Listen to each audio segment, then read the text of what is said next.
책은 예술품이지 이렇게 접근하시는 분들께는 제가 드릴 말씀이 없습니다만, 저는 지극히 사업가의 관점에서 따진다면 책도 하나의 상품입니다. 유명해져서 책을 쓰는 게 아니라 내가 유명해지고 싶으면 책을 쓰라. 언니 한번 믿어볼래? 돈벌리님들 안녕하세요. 네, 밸류 크리에이터 연미솔입니다. 돈벌리님들 혹시 한 번쯤 이런 생각 해본 적 있으신가요? 나도 내 이름으로 낸 책 한 권을 세상에 내보내고 싶다. 제가 그랬거든요. 그래서 오늘은 혼자의 힘으로 책을 출판하는 법에 대해서 제가 아낌없이 모두 탈탈 털어서 안내를 드리려고 합니다. 그래서 혹시 내가 책을 한 권 출판해보고 싶다 하시는 분들은 오늘의 영상을 꼭 끝까지 시청해주세요. 먼저 요즘에는 책을 내기 위해서 어떤 그런 프로그램들이 많이 있더라고요. 어느 협회가 책 쓰기 협회 같은 게 있기도 하고요. 그 다음에 다 같이 모여서 공동 저자로 책 한 권을 내는 이런 프로그램들도 많이 있더라고요. 그래서 요새는 1인 출판도 이렇게 많이 활성화되고, 그리고 전자책 시장도 커지고 하다 보니까 책을 쓰는 것, 그리고 글을 쓰는 것에 대한 인식이 내가 크게 유명하지 않아도 책을 쓸 수 있구나라고 많이 이렇게 확대가 되는 것 같아요. 책을 쓰는 사람을 작가라고 하죠. 그리고 책을 만드는 곳을 출판사라고 합니다. 그러면 출판사에서도 약간 이런 느낌이에요. 그러니까 제가 구인의 입장도 돼보고 구직의 입장도 해봤는데, 구인의 입장에서는 항상 왜 이렇게 내가 일할 곳이 없을까? 라고 하지만 또 구직하는 사람의 입장에서는 왜 이렇게 또 쓸만한 사람이 없을까라는 입장이거든요. 출판사에서도 마찬가지입니다. 출판사에서는 어쨌든 본업이 책을 만들어내는 일인데 왜 이렇게 책을 쓸만한 사람이 없을까? 우리가 책을 만들었을 때 이 책에 조금 힘이 팔려야지 되는 거잖아요. 사실 출판사에서도 책을 파는 일을 하는 거니까 팔릴 만한 책을 쓸 사람이 누가 있을까라고 서치하는 작업을 출판사에서 엄청 많이 합니다. 자, 그래서 제가 처음부터 출판사에 찾아가서 제가 이런 사람인데 이런 책을 내고 싶어요. 저랑 책 한 권 내볼까요? 라고 한다면 출판사 입장에서는 그것을 신뢰할 만한 어떤 근거가 없잖아요. 그래서 사실 제가 처음 만들었던 건 전자책이었습니다. 아마 제 영상을 보시는 분들, 돈벌리님들 중에서는 제 전자책을 구매하신 분들도 많이 계실 거예요. 그래서 저는 크몽의 전자책을 50페이지 분량의 전자책을 만들었습니다. 사실 그거는 첫 번째, 두 가지 목적이 있었는데요. 첫 번째는 전자책 자체로 수익화를 하는 것. 그래서 전자책은 사실은 제가 한번 써두면은 자동 수익화가 이루어지는 시스템이기 때문에 내가 조금 열심히 해서 제대로 된 전자책을 만들어서 이걸로도 조금 부가 수익을 얻었으면 좋겠다 했던 게 저의 첫 번째 목적이었고요. 그 다음에 사실은 더 큰 두 번째 목적은 이 전자책을 바탕으로 내가 종이책을 쓸 수 있는 어떤 레퍼런스의 역할을 만들어야겠다라는 생각이 두 번째였습니다. 그리고 제가 목표했던 거는 사실은 그 두 번째 가치가 더 컸습니다. 자, 그래서 제가 어쨌든 유튜브를 하면서 제가 전자책을 발간을 했고, 그러면서 정말 감사하게도 많은 분량의 전자책이 판매가 되었고, 아마 후기가 거의 제가 기억하기로는 900개 가까운 후기가 전자책에 올라왔습니다. 자, 그렇게 되는 순간 저는 제가 쓴 전자책과 그 후기들로 출판사를 설득할 수 있는 밑작업을 완성했다고 보시면 됩니다. 그래서 저는 그 50페이지 분량의 전자책과 그다음에 그 전자책에 대한 후기들을 모아서 그것들을 자료화해서 출판사에 돌리는 작업들을 했습니다.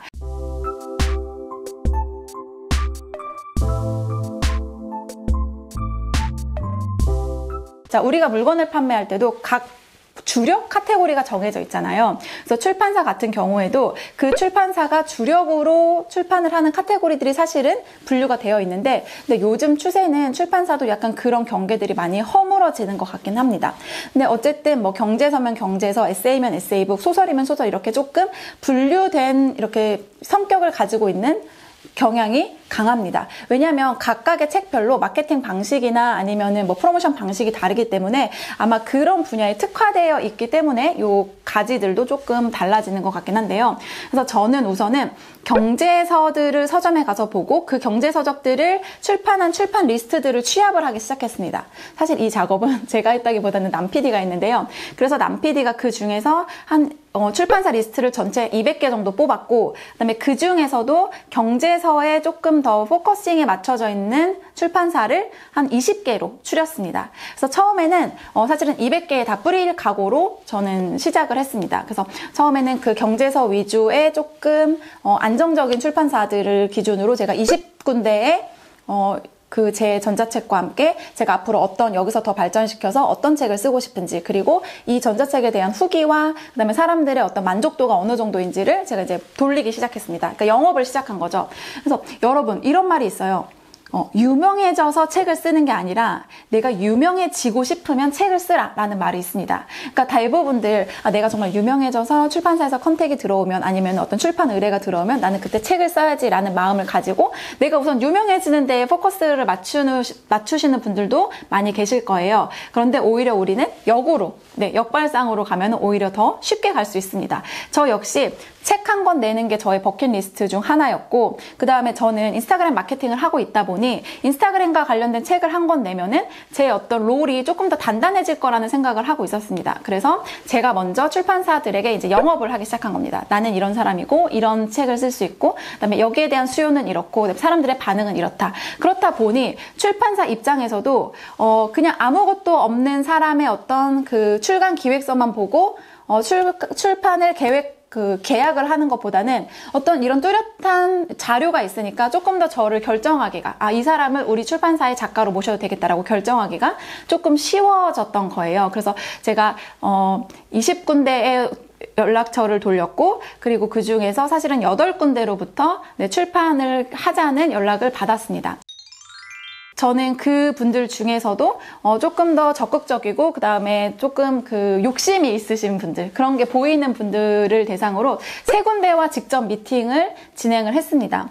근데 정말 이 미팅을 하면서도 사실은 마음에 정해둔 출판사가 한 군데 있었어요. 그 출판사는 워낙 경제경영 분야에서 너무 유명한 출판사였고, 그 다음에 그런 경제경영에 대한 출판 경험이 많다 보니까 그런 이 관련된 일을 하시는 분들에 대한 인맥, 강사 라인업들이 되게 잘 되어 있는 거예요. 그래서 어쨌든 강사로서의 역할까지도 연계가 잘 되는 정말 단단한 곳이었습니다.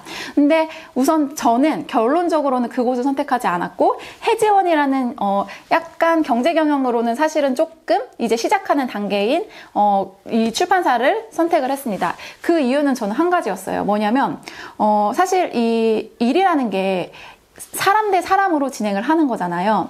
작가와 출판사의 관계는 사실은 어떤 갑을의 관계가 아니라 서로가 저는 상생하고 공존하는 관계라고 생각을 했습니다. 그래서 작가의 일을 충분히 존중을 해주고, 그리고 작가 역시 그 출판사의 역할을 존중을 해주면서 서로가 어떤 좋은 결과물을 가져갈 수 있도록 함께 만들어야 된다고 생각을 했는데, 이미 너무 규모가 큰 그 출판사에서는 사실은 저는 조금 미팅을 한 후에 되게 상당히 기분이 좋지 않았습니다. 예를 들면은 이런 거였어요. 뭐였냐면은 제가 충분히 그 전자책을 보내드렸고, 그 다음에 그 전자책을 통해서 저의 어떤 글빨이라 그러죠. 그러니까 글을 쓰는 실력이라든지 아니면은 글을 쓰는 방식이라든지 이런 것들이 저는 어쨌든 충분히 50페이지 분량이면 사실 충분히 보여질 거라고 생각을 했는데, 이제 그쪽에서는 저한테 요청하시는 것들이 많았습니다. 그러면서 언제까지 네가 이 글을 써와라. 그리고 이 글을 써와서 이게 내 마음에 들면은 출판을 진행하겠다. 사실은 약간 이런 느낌이었어요. 그래서 근데 반면에 여기 해지원 같은 경우에는 엄청나게 그 글을 쓰는 권한에 있어서는 전적으로 저한테 다 도움을 전적으로 다 일임을 하셨고, 그다음에 그 부분에 있어서 전혀 일말의 터치도 없었고요. 그리고 또 하나는 마케팅적인 부분에서도 얼마든지, 그러니까 제가 알고 있고 제가 원하고, 그리고 다른 출판사에서 하는 마케팅들을 자기네들도 얼마든지 할 수 있다라는 식으로 오히려 적극적으로 저한테 어필을 해주시는 입장이었어요. 근데 이게 시작 단계가 중요한 게, 제가 이렇게 의뢰 입장에서 움츠리고 들어가서 시작하는 것과 이 출판사와 동등한 관계에서 서로 좋은 시너지를 내기 위해서 시작하는 것에는 저는 차이가 있다라는 생각이 들었어요. 그래서 저는 과감하게 사실은 그 출판사의 네임드 출판사인데 그것들을 버리고 사실은 여기를 해지원을 선택하게 되었습니다. 그래서 사실은 출판사가 크게 중요하지는 않은 것 같아요. 제가 해보니까. 물론 정말 돈이 많아서 책을 내서 그 마케팅을 확 밀어줄 수 있는 출판사면 좋긴 하지만 모두가 아시다시피 책으로는 그렇게 큰 돈을 벌 수 없는 구조입니다. 그렇기 때문에 아무리 규모가 큰 출판사들도 마케팅을 공격적으로 하는 데는 한계가 있을 수밖에 없습니다. 그렇기 때문에 저는 그냥 인간 대 인간의 관점으로 선택을 했는데요. 이 부분은 그냥 각자의 가치관에 따라서 나는 그래도 유명한 출판사의 버프를 받아서 조금 책을 조금 더 초반 프로모션을 좀 강하게 하고 싶다라고 한다면은 그런 쪽으로 선택하셔도 됩니다. 자, 어쨌든 그렇게 출판사와 이제 컨택이 되고 출판사와 이제 계약을 하게 되는데요.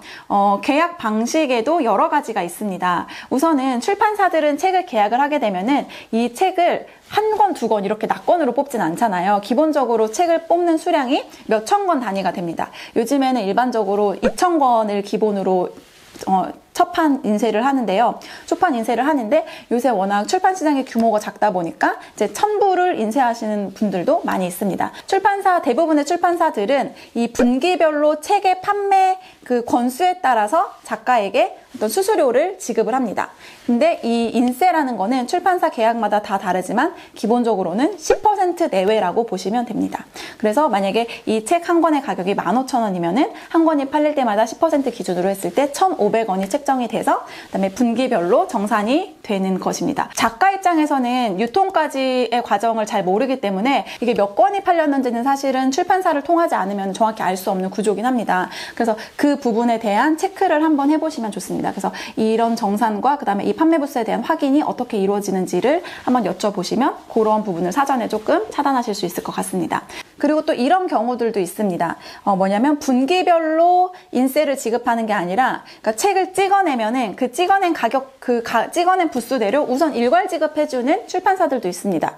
이럴 경우에는 작가 입장에서는 조금 더 편하겠죠. 근데 사실 저는 해지원이랑 그런 방식으로 계약을 했습니다. 그래서 해지원에서는 우선은 책을 찍어내면 그 찍어낸 부수만큼 우선 저한테 선지급을 해주고 이제 나머지는 출판사에서 이제 판매를 하는 겁니다. 이 방식은요, 돈블리님들 딱 정해져 있는 게 아니라 각 출판사별로 그리고 작가별로 조금씩 아마 차이가 있을 거예요. 그래서 그런 부분들 계약하실 때 한번 체크해 보시면 좋을 것 같습니다. 자, 그래서 책이 계약이 되면 이제는 책을 쓰는 단계로 넘어가셔야겠죠. 그래서 책을 쓰는 기간도 사실은 출판사와 그 계약 기간에 명시가 되어 있습니다. 그래서 책을 초고를 언제까지 준다. 이런 것들이 계약 명시가 되어 있기 때문에 이 부분을 조금 내가 정말 할 수 있는 선에서 이 책을 전체를 쓰는 기간을 정하시면 좋은데요. 만약에 나는 초고가 완성되어 있다고 하시는 분들은 그러면 바로 그 초고를 출판사에 넘겨서 계약을 체결을 하시면 됩니다. 그래서 만약에 완성된 초고가 있다고 한다면 훨씬 더 이 출판의 단계라든지 아니면 출판의 과정이 훨씬 더 줄어들겠죠.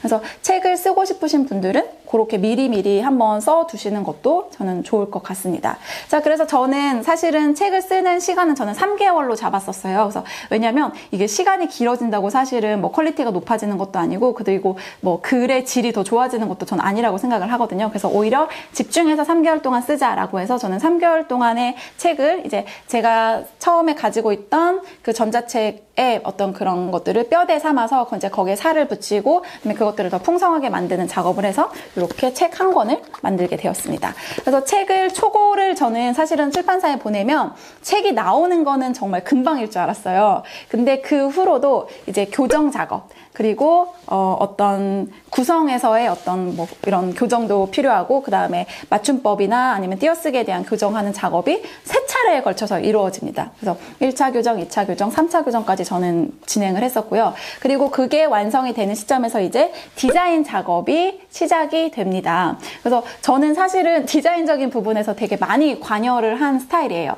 그래서 저는 저희 시그니처 컬러인 핑크를 써줬으면 좋겠습니다. 그리고 조금 일러스트가 너무 많이 들어가기보다는 그냥 텍스트 위주의 깔끔한 구성이면 좋겠습니다라고 해서 저는 이제 많이 쳐내는 작업을 했고요. 디자인에도 사실은 여러 가지 요소들이 있더라고요. 근데 서점에 가서 경제 섹션을 가보시면 주로 색감이 검정색이거나 아니면 빨간색이거나 이렇게 뭔가 시각적 대비 차이가 큰 것들을 많이 보실 수 있을 거예요. 이런 행동경제학 책 같은 경우도 이제 블랙 앤 화이트로 약간 색감 차이가 되게 진하고, 마케팅 책들은 주로 이렇게 약간 붉은색 계열의 책이 많아요. 그래서 저는 오히려 차별화된 관점으로 핑크로 간 거거든요. 그 서점 매대라고 하죠. 서점에 있는 그 책들 이렇게 캡처해가지고 저한테 사진을 찍으셔가지고 저한테 많이들 보내주셨거든요. 근데 제가 보니까 오히려 막 색감이 막 그렇게 진한 색들 사이에서 요 파스텔 컬러가 딱 들어가 버리니까 오히려 눈에 더 띄더라고요. 그래서 핑크를 선택한 거는 어쨌든 신의 한 수였다. 뭐 이런 생각이 들었습니다. 네. 그리고 이 책 제목을 정할 때도요, 대표님들, 저는 책 제목을 가장 마지막에 정했거든요. 그러니까 우리가 뭔가 시작을 할 때 책 제목을 정해놓고 시작해야 된다고 생각하는 경우가 있잖아요. 근데 책 제목은 사실은 가장 마지막에 정하시면 좋습니다. 왜냐면은 책을 쓰다 보면은 그 방향성이 조금 달라지기도 하고, 그 다음에 내가 수정하거나 아니면 보완해야 될 부분들이 더 들어가거든요. 사실은 전에도 말씀드렸듯이 저는 책 제목을 이걸로 하고 싶었어요. 언니 한번 믿어볼래? 이거를 책 제목으로 가져가고 싶었어요. 그거는 정말 지극히 제 입장에서였고요. 자, 출판사 입장으로 다시 가보도록 하겠습니다. 자, 언니 한번 믿어볼래가 책 제목으로 들어갔다면, 자, 출판사에서는 이거를 각각의 서점에 이렇게 보내겠죠. 그러면은 그 각각의 서점에 있는 MD들이 이 책을 진열을 하기 시작합니다. MD들이 책 제목을 봤을 때, 언니 한번 믿어볼래를 봤을 때 이거를 경제 섹션에 넣어야 할지, 아니면은 뭐 주식 섹션에 넣어야 할지, 그 다음에도 뭐 SS 마켓 섹션에 넣어야 될지, MD들이 책 제목만 보고 판단하기가 사실 조금 애매해지잖아요. 언니 한번 믿어볼래만 봤을 때는. 그렇기 때문에 이제 출판사에서는 조금 책 제목만으로도 그 책이 정확하게 분류가 되는 게 가장 좋다라고 제안을 해주셨어요. 그래서 사실은 이 인스타마켓 키워드를 책 제목에 넣을 수밖에 없었습니다. 이렇게 책은 사실은 저 혼자만의 영역도 아니고요. 작가 혼자만의 영역도 아니고, 이렇게 출판사와 사실은 이렇게 같이 작업을 해 나가는 부분이라고 생각하면 좋습니다. 그래서 내 의견이 잘 들어가고, 그 다음에 또 안 좋은 부분에서는 서로 이렇게 조금 시너지를 내면서 수정할 수 있는 출판사를 만나는 게 가장 중요한 것 같다는 생각이 들었어요. 자, 그 다음에 마지막으로 책을 쓸 때 꼭 체크해야 되는 부분들을 제가 안내를 드리려고 합니다. 자, 제가 인스타마켓에 관한 책을 쓰겠다고 결정을 하고 했던 첫 번째 행동은 뭐였냐면요, 시중에 나와 있는 인스타마켓 책을 모두 다 보는 거였습니다. 그래서 우리가 대표님들 물건을 팔 때도 시장조사라는 걸 하잖아요. 그리고 내 물건이 어떤 시중에 나와 있는 제품과 비교해서 어떻게 차별화를 줄 수 있는지를 체크를 해야 됩니다. 그러니까 제가 라이크솔에서 물건을 팔 때도 저는 저게 잘 나가니까 그냥 저거 가져다 팔아야지, 이렇게는 절대 안 하거든요. 그래서 저게 잘 나가면 왜 잘 나가는지를 분석하고 그것들을 내가 어떻게 조금 더 나스럽게 바꿀 수 있는가, 그리고 만약에 시중에 저런 것들이 있으면 라이크솔에서는 어떻게 차별화를 줄 수 있는 또 아이템을 선별할 수 있는가, 이런 것들을 기준으로 저는 소싱을 하거든요. 마찬가지예요, 대표님들. 이 책은 책을 상품으로 보지 않으시는 분들이 되게 많이 있어요. 그러니까 예를 들면은 뭐 약간 뭐 문학적인 관점에서 뭐 책은 예술품이지, 이렇게 접근하시는 분들께는 제가 드릴 말씀이 없습니다만, 저는 지극히 어떤 자본주의적 관점, 그리고 어떤 사업가의 관점에서 따진다면 책도 하나의 상품입니다. 결국에는 소비자들이 선택을 하고 이 책을 읽어야만 하는 당위성이 부여가 돼야 되잖아요. 그래서 저는 이제 시중에 나와 있는 인스타그램 책들을 전부 다 분석을 하기 시작했어요. 자, 그랬는데 제가 뽑았던 포인트는 뭐였냐면은, 시중에는 인스타그램 책들이 많다. 근데 진짜 파리피플이 쓰는 책이 없다. 그리고 마케터 출신들의 책들이 대다수다. 가 제가 내린 결론이었습니다. 그러면 저는 어떻게 차별화 포인트를 가져갈 수 있을까요? 네, 나는 마케터가 아니야. 근데 나는 마케터가 아님에도 불구하고 내가 내 능력으로 이렇게 만들었어 라는 포인트를 집중을 하면 오히려 구독자들을 설득할 수 있겠다라는 생각이 들었습니다. 그래서 제 책의 서문에도 보면은 제가 딱 그 부분을 얘기하고 지나가죠. 저는 마케터도 아니고, 그래서 제가 오히려 실전 경험과 전략들을 더 자세히 알려드릴 수 있습니다 라고 저는 프롤로그에도 써두었습니다. 그래서 그냥 단순히 나 책 쓰고 싶어. 근데 어떤 책 쓰고 싶어. 그래서 쓸 거야가 아니라 나 책 쓰고 싶어. 근데 그 책이 시장성이 있는지도 확인하셔야 돼요. 그냥 단순히 나만 좋은 책은 절대 안 되고요. 내가 이 책을 냈을 때 여기에 대한 사람들의 수요가 있는지, 그 다음에 이 부분에 대해서 사람들이 궁금함이 있는지를 찾아보시면 좋은데, 이것들을 확인할 수 있는 방법은 뭐 유튜브나 아니면은 네이버 쪽에다가 그 관련 키워드를 한번 검색해 보시는 것도 좋습니다. 그래서 만약에 거기에 관한 콘텐츠들이 많다, 그리고 거기에 대한 수요가 많다라고 한다면 그거는 한번 책을 내보셔도 좋을 것 같아요. 근데 이런 경우도 있어요. 저희 남편이 요즘에 부동산에 되게 관심이 많거든요. 근데 그 중에서도 요새 꼬마 빌딩에 꽂혀 있어요. 그래가지고 꼬마 빌딩에 대한 공부를 하고 있는데 어제 무슨 얘기를 하다 보니까 꼬마 빌딩에 대한 거는 약간 그 공부를 할 수 있는 어떤 책이나 아니면은 그런 것들이 되게 없대요. 그래서 사람들이 그냥 그런 실전 그 꼬마 빌딩 거래하시는 카페나 이런 쪽에서 많이 정보를 얻는다고 하시더라고요. 그래서 저는 그때 오히려 딱 든 생각이 그러면은 여보가 꼬마 빌딩 공부 열심히 하고 진짜 나중에 꼬마 빌딩까지 구매를 해서 거기에 대한 책을 쓰면 참 좋겠다. 저는 이 얘기를 바로 했었거든요. 사람들의 이런 관심이나 어떤 요청은 많은데 그거를 할 수 있는 사람이 적어서 없는 건지 그 부분을 조금 객관적으로 파악하시면 좋고요. 그래서 막연하게 그냥 난 책 한 권만 내면 돼가 아니라 자, 책을 냈는데 그 책이 잘 팔리고 그래서 베스트셀러까지 간다면 얼마나 좋겠어요. 그래서 이왕 글을 쓰는 거는요 정말 어려운 일이잖아요. 없는 거를 내가 끄집어내는 거잖아요. 그러니까 원래 없던 건데 그것들이 내 머리를 거쳐서 그다음에 내 손을 거쳐서 이렇게 바깥으로 끄집어내는 작업인데 이게 얼마나 어려운 일이에요. 근데 이것들을 기왕 어려운 일을 할 거라면은 우리가 그냥 단순히 그거를 하는 거에만 집중하는 게 아니라 결과값까지 좋으면 사실은 그보다 좋을 수는 없으니까 한번 그 부분들까지 세세하게 체크를 하시면서 나만의 책 만들기에 도전해 보시면 어떨까 싶습니다. 제가 한 권 내보니까 또 두 번째 책 내고 싶어요. 매력이 있어요. 근데 돈이 되냐고 물어보신다면은 큰 돈은 되지 않습니다. 뭐 정말 그렇게 저 90년생이 온다처럼 그 트렌드에 딱 맞는 그리고 어쨌든 저거는 그 문재인 대통령이 또 추천 도서로 이렇게 했다고 하더라고요. 그러면서 약간 버프를 받기도 받았겠죠. 그래서 정말 저렇게 막 몇십만 부가 나가지 않는 이상은 큰 돈을 벌 수 없는 구조는 맞는데 근데 얼마나 좋아요. 네. 세상에 내 이름으로 낸 책 한 권이 있다? 이보다 가치 있는 일이 있을까요? 그래서 저는 너무 좋더라고요. 책 한 번 써봤더니 너무 좋고 개인적인 만족도라든지 성취감이라든지 그다음에 어떤 자신감에 너무 도움이 많이 됐어요. 그래서 저는 돈블레님들도 혹시 속으로 생각하셨다면 내가 책 한 권 내고 싶다 생각하셨다면은 자, 저처럼 한번 도전해보시고 꼭 결과물 나오면 저한테도 알려주세요. 네, 그럼 저는 이만 들어가 보도록 하겠습니다. 언니 한번 믿어보자. 안녕.